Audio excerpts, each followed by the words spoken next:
पवन जी, एक छोटा सा सवाल मेरा और भी है कि मुरादाबाद कमिश्नर ने ध्वस्तीकरण पर रोक लगा दी। क्या इसका मतलब ये नहीं कि सरकार की कार्रवाई इतनी मजबूत नहीं थी कि न्यायिक जांच की पहली कसौटी पर भी तुरंत टिक ना सके और उस पर जो है स्टे होता हुआ नजर आ रहा है? पवन जी।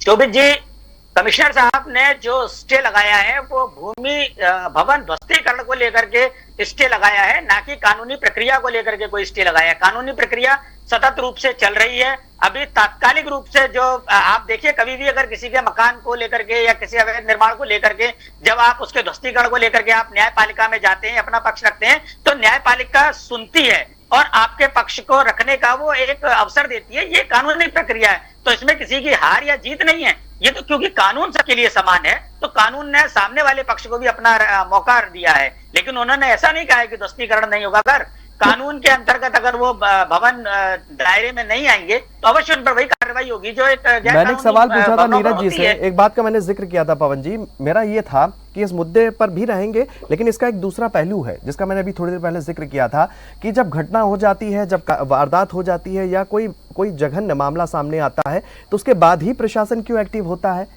कई ऐसे भवन हैं जो आज भव्य तरीके से बने हुए हैं, भगवान न करे कल को कोई हादसा हो जाए तो फिर उसके बाद में उसमें एनओसी नहीं निकलती है, मेंटेनेंस से जुड़े हुए चीज़ें बहुत ज़्यादा खामियां पाई जाती हैं। इसके बाद प्रशासन जो है अपनी कार्रवाई करता हुआ नजर आता है। अभी आपने भी देखा कि लखनऊ में हादसा हुआ, दिल्ली में हादसा हुआ, एक हफ्ते खूब हो हल्ला मचा, इसके बाद सब सन्नाटा हो गया। ऐसा क्यों पवन जी? देखिए शोभित जी, ये हमारा भारत का दुर्भाग्य मैं कह सकता हूं कि कुछ चीजें न्यायपालिका से परे या व्यक्तिगत जो है स्वार्थों के निहित हो जाती हैं। जब हम कुछ चीजों पर कार्य करने लगते हैं तो हम अपने स्वार्थ के निहित उन चीजों पर हम अपनी आंखें बंद कर लेते हैं, और ये बहुत लंबे समय से ये चीजें चल रही हैं। सरकार नियम बनाती है, लेकिन उस नियमों को पालन करने के लिए जिन लोगों को जिम्मा दिया जाता है वो कहीं ना कहीं उस पर मुख मोड़ देते हैं। फिर भारत का दुर्भाग्य नहीं है पवन जी, भारत का दुर्भाग्य नहीं है, ये सरकारों की कार्य प्रणाली है। प्रशासनिक अधिकारी तमाम अपने साइन से बड़ी बड़ी फाइलों को जो है चंद मिनटों में निपटा देते हैं। क्यों निपटा देते हैं ये आपको भी पता है। और कई ऐसे जो है ग्रामीण इलाकों से किसान जो है युवा चक्कर काटते रहते हैं, उनके जो है सही काम भी नहीं हो पाते हैं। क्यों नहीं हो पाते हैं इसके पीछे वजह भी आपको पता है। तो सरकार ऐसे अधिकारियों पर कार्रवाई क्यों नहीं करती? क्या वो ठीक तरीके से काम नहीं कर रहे हैं या चंद कुछ चीजों की वजह से वो अपने ईमान के साथ में भी समझौता कर रहे हैं, लोगों की भावनाओं के साथ में भी, लोगों की सुरक्षा के साथ में भी? पवन जी, सरकार का काम है ना, सरकार में तो आप हैं, केंद्र में आप हैं 2014 के बाद से, 2017 के बाद से यूपी में आप हैं, 25 करोड़ की जनता है। पवन जी। निश्चित तौर पर शोभित जी, आपकी बात बिल्कुल सही है, और हम भ्रष्टाचार पर जीरो टॉलरेंस की नीति अपनाते हैं हमेशा। अगर कोई भी भ्रष्टाचार की कोई घटना पाई जाती है या कोई भ्रष्टाचार में लिप्त पाया जाता है या किसी भी भ्रष्टाचारी के खिलाफ अगर कोई शिकायत आती है तो सरकार उस पर बहुत ही सख्त कानून के तहत कार्रवाई करती है, उसके बर्खास्तगी करती है, और जो भी नियम के अंतर्गत चीजें होती हैं उस पर बिल्कुल कार्रवाई की जाती है। इस समय एक मामला चल रहा है यूपी में, तमाम खबरें आपके सामने भी आती होंगी कि रंगे हाथ गिरफ्तार कर लिया गया फलाने अधिकारी को।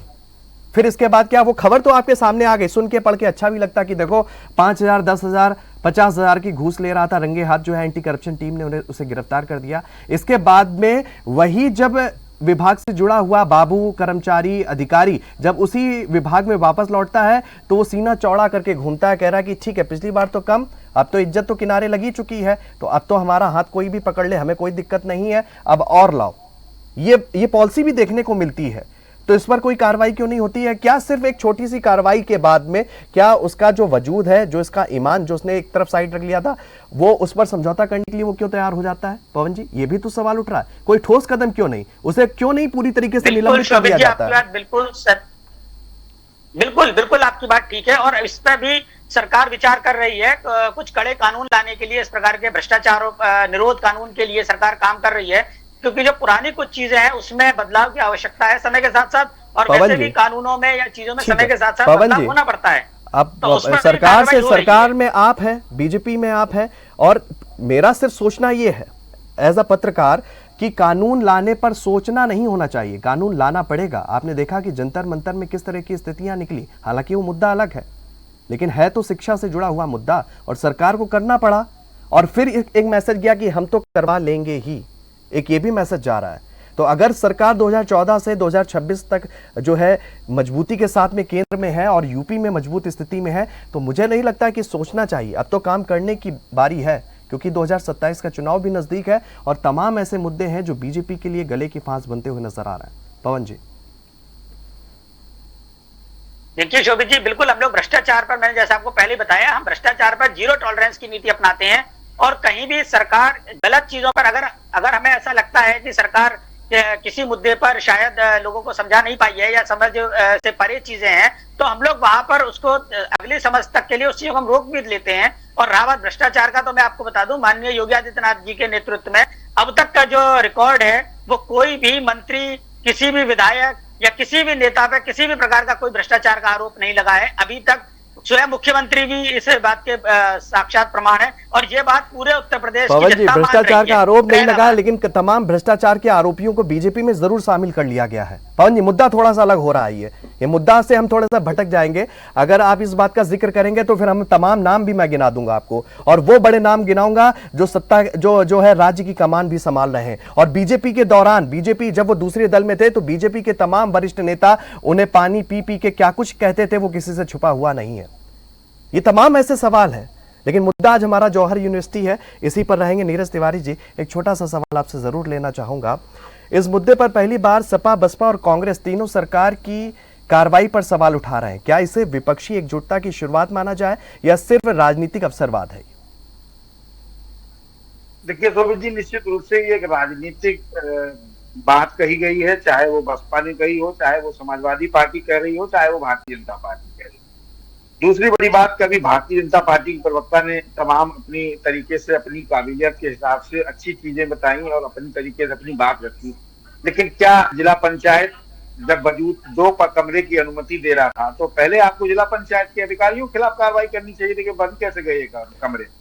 वो तो आपने नहीं कही ना, सीधे यूनिवर्सिटी पे आ गए। पहले अफसरों को चाहिए ना उनके खिलाफ कार्रवाई के लिए, उनके मकान पर बुलडोजर चलाइए।